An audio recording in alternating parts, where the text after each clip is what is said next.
So, let me just briefly talk about using a heat moisture exchanger with a tracheostomy tube. We'll talk, but what I'm going to talk about applies to HMEs in general.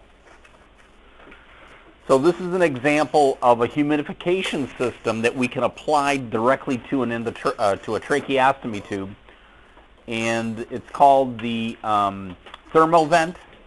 And it basically, this is the actual heat moisture exchanger that exists, and this one just adapts to a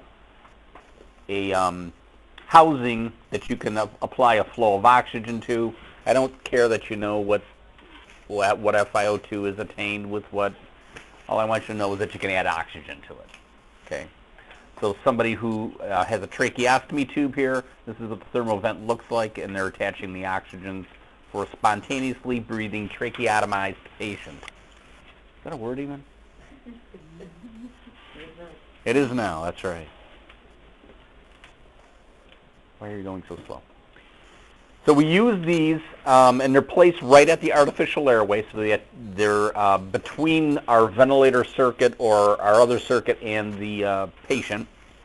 They're great for transport, and they're great for short-term use. But they're not as efficient as a heated humidifier would end up being, so it could lead to thickened secretions. And what content of water should they put out? At least 30 milligrams at 30 degrees Celsius. So here's some examples of ones that we would use with a ventilator patient. And they're all kind of in a similar style design as far as how they operate.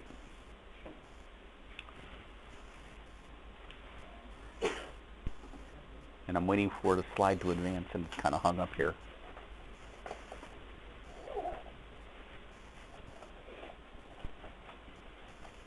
Do we mention should they have at least 30 milligrams? Yeah, okay.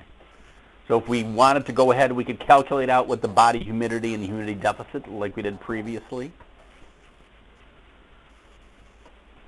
Again, the absolute humidity of 30 divided by 44 milligrams per liter will give us what the body humidity is.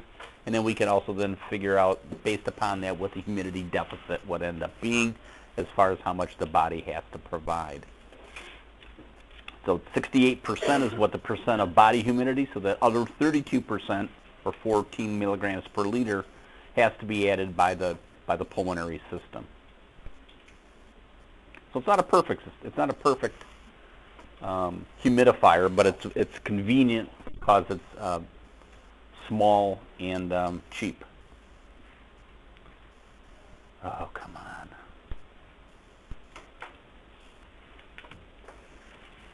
Just do it this way.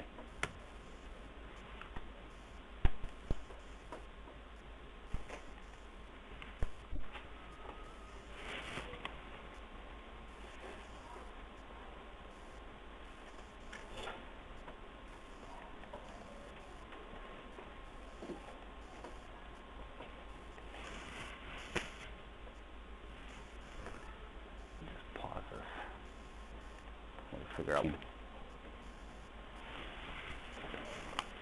So again, these are the reasons where we would not use them. Hypothermia be because I need to explain on how this works. So here's an algorithm that goes through all this. Some of them make logical sense. If I have a small tidal volume, I'm breathing dead space, and this is adding dead space to it. I'm trying to find a picture of the device itself, the schematic of it, and I can't remember if it's next or not.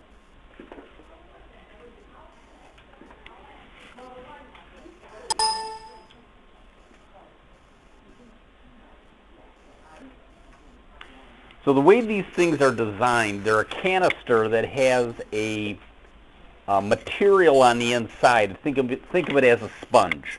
And what the sponge does is it takes the exhaled air, the heat from the exhaled air, and the humidity from the exhaled air, stores it in the sponge, and in the subsequent breath picks that humidity and heat back up. So if they're cold, there's no heat being maintained within it. Okay? It's called an artificial nose. There you go. Leaks are the problem because now I'm not getting all that exhaled air back.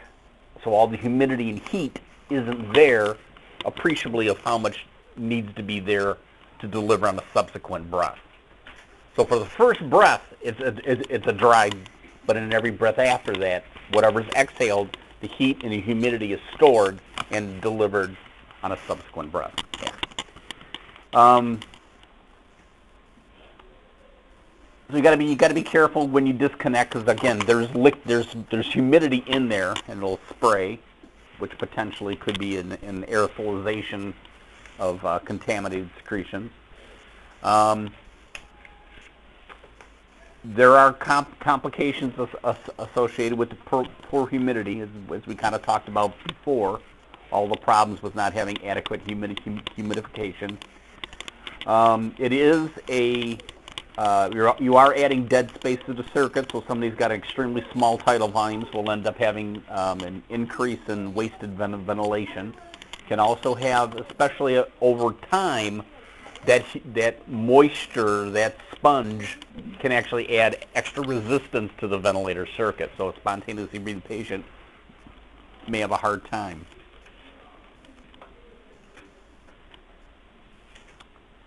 Yeah, we'll talk more about them over the summer.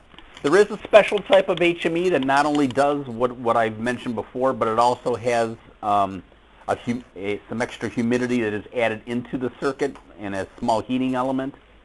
And it's called a booster HME. And it can get pretty close to 100% relative humidity at 37 degrees. So I have a little heating element here.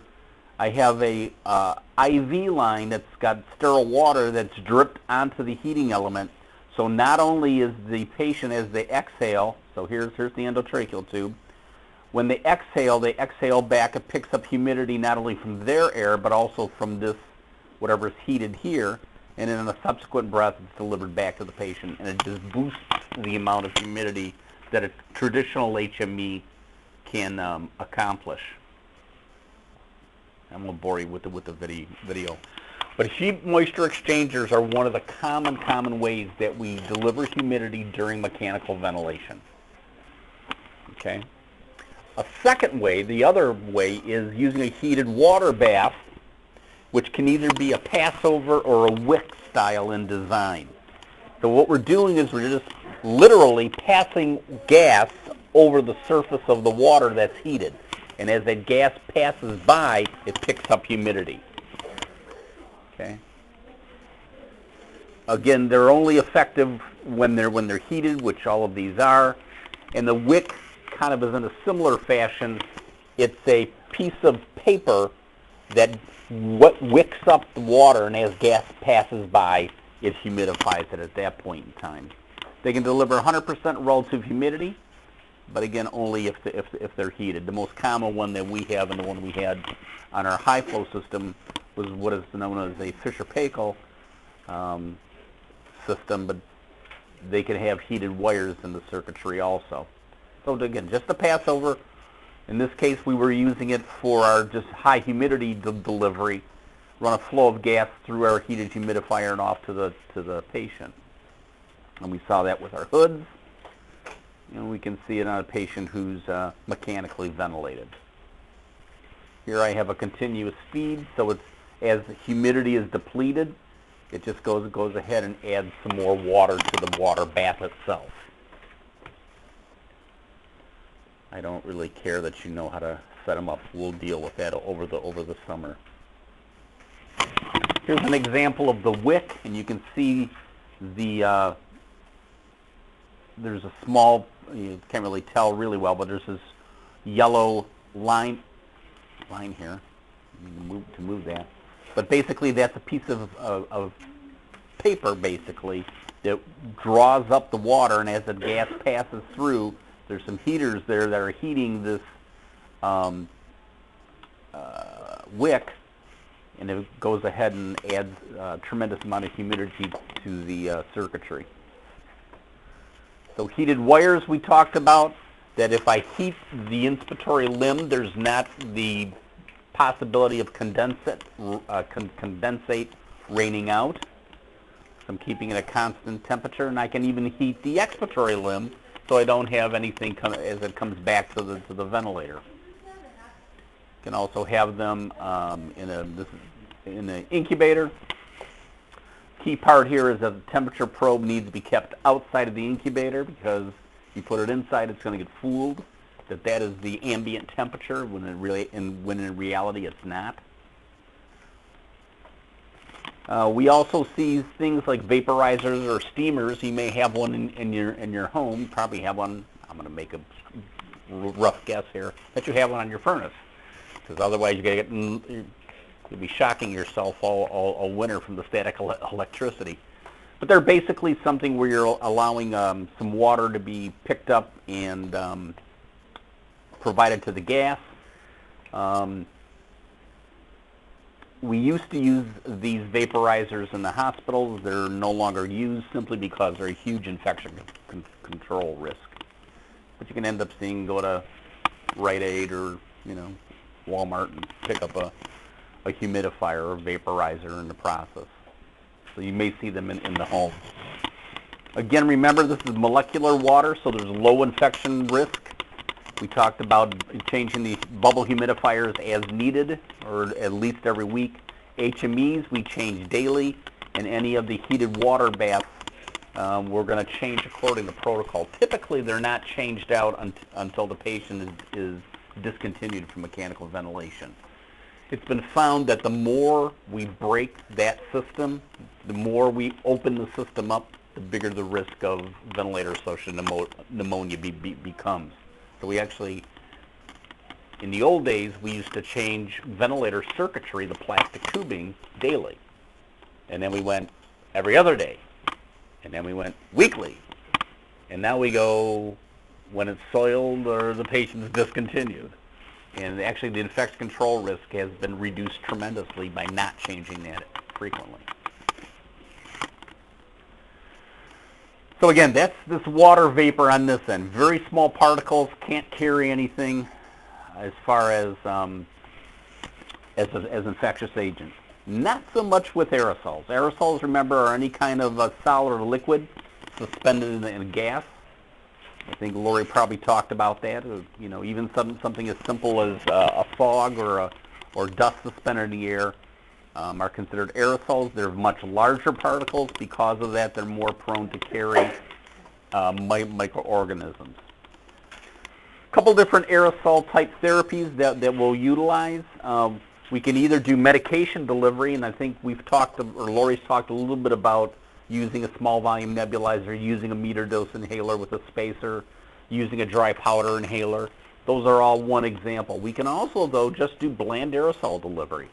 We can do it for the induction of sputum to obtain a specimen. We can do it to relieve upper airway edema post-extubation. There's sometimes a need to have a soothing, cooling mist to be able to reduce swelling. And we also obviously do it for airway humidification, and for those we can end up using either a large volume nebulizer or what's called an ultrasonic nebulizer. So we use it to replace humidity from the dry therapeutic gas. We use it to correct humidity deficits from placement of an upper airway, artificial airway, to relieve upper airway edema, and as I mentioned, sputum.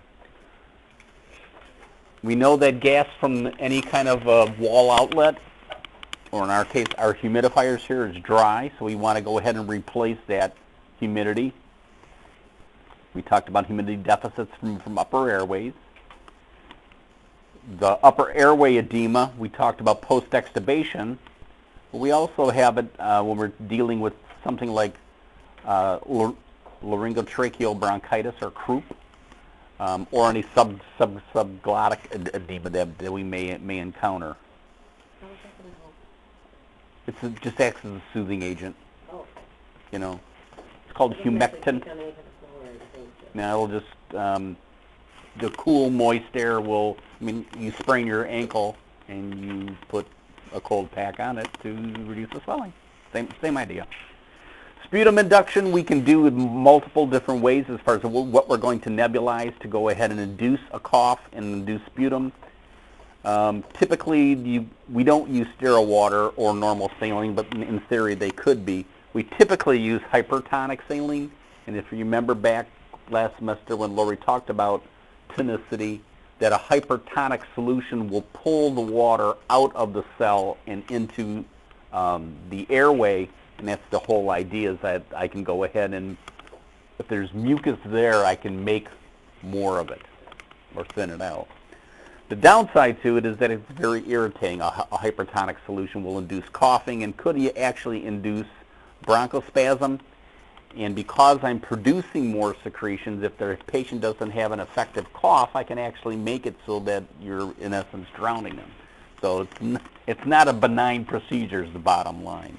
Typically, we don't use hypotonic saline, but similarly, you can end up having bronchospasm secondary to that. Difference between an atomizer and a nebulizer. A nebulizer is basically the presence of, or has what are called baffles. Those baffles reduce the particle size, where an atomizer does not. You guys use atomizers in your perfume bottles or whatever. Cologne, I guess I could include that in too. So here I have an atomizer where there's fluid drawn up, that Venturi principle. Flow comes forward and breaks that liquid being drawn up into a mist. If I place a baffle in front, the larger particles then will fall out of suspension, where the smaller particles are all that are left to continue onward. One of the things that needs to be stressed is that every medication should not be done with exactly the same nebulizer. You need sometimes specialized nebulizers because I want it to impact in different locations. If I wanted to for the solution I'm nebulizing to be impacted in the upper airway, or even perhaps the laryngeal structure of the trachea, I want to use very large particle size, somewhere on the order of 5 to 20 microns, and that's what a large volume nebulizer does. If I want to get down to the lower airways, I want to go somewhere on the size of, say, 2 to 5 microns. Then I'm going to use a small volume nebulizer or a DPI or an MDI. If, on the other hand, let's say that I want to nebulize an antibiotic, I want that to actually go down to the alveolus. So I need a particle size that's much smaller, somewhere on the order of 0.5 to 3 microns. And there are devices like an ultrasonic nebulizer that we'll talk about, or vibrating mesh nebulizer, which can accomplish that. So it all depends on where we want that medication to be deposited. Oh, okay, boring stuff. Now to talk about the characteristic of the aerosol itself. First of all, we want to talk about how we evaluate the aerosol and how we can say how much is there. We can talk about the mass of medication or mass of fluid that we're depositing. We can talk about the density, which you remember is weight per unit volume, or milligrams per liter. We can talk about the output as far as how much fluid is being nebulized over time, how many milliliters per minute. But we typically use the one that is called mass median aerodynamic diameter, the MMAD, which is talking about the range of particle size, what particle size is in the middle. Larger particles are more prone to fall out of suspension of the aerosol and be deposited. Smaller particles can actually be in a situation where they're bombarded via just passive diffusion. And the main thing to remember is that it's got to travel through the air, travel in a gas through the airways to be deposited in the lungs. So what depends on that is not only the nebulizer, but also what you're being nebulized. Again, the mass median aerodynamic diameter is the average size of the particles, where 50% are bigger and 50% are smaller. And what our goal here is to want to be in the proper size of particle to be deposited in the area we want it to. So what's going to impact how many particles fall out of suspension are three primary ones: inertial impact, sedimentation, and Brownian motion. Inertial impact happens at the larger portions of the airway. It's basically too big to get through. It just impacts and knocks itself against the wall. Deposited mouth, nose, upper airway. Sedimentation occurs in the lower portion of the airways, and we'll talk about how that's made more effective. And then there's the passive diffusion. Once you get down past into the acinus, past the terminal bronchioles, it's just passive gas flow movement. So here's some inertial impaction. As the airway bifurcates, something hits it. It doesn't stay in the middle of the pathway, it just hits the wall. When it hits the wall, it falls out of suspension. Sedimentation, again, just due to gravity. Eventually it'll get to a point where it just falls out of suspension, and there's that passive diffusion. Talked about the middle of, as the bifurcation occurs, you have more chances for inertial impaction to happen. There's colliding with some sort of a surface.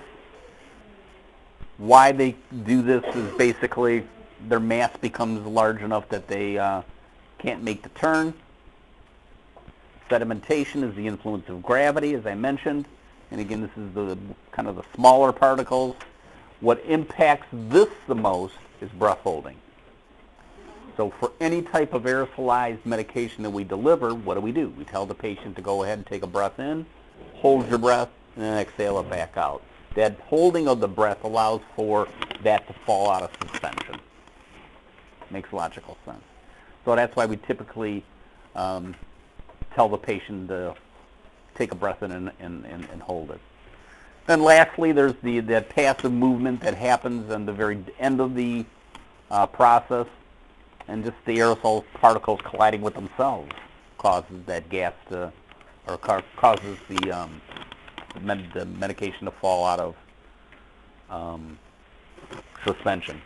Smaller particles, less than 1 micron, can actually stay in suspension and be exhaled back out again. We know that because when you see somebody smoking, you know that smoke goes in, smoke comes back out again. It's all visible to us. There also is a concept called aging, and aging is kind of a unique phenomenon that exists. But depending upon the medication we're talking about, the particle size, the duration of time it's in suspension, and to some extent the ambient conditions, particles can actually coalesce together. They can actually join together. So multiple small particles now become one bigger particle, and as that particle becomes bigger, what ends up happening is it falls out of suspension. It's a process called aging. They'll coalesce or grow, fall out of... I just said that. Oh, God, look at that. Some will shrink or evaporate. It's really hard to predict. And I think this is where I wanted to stop. And that's volume 1. All right.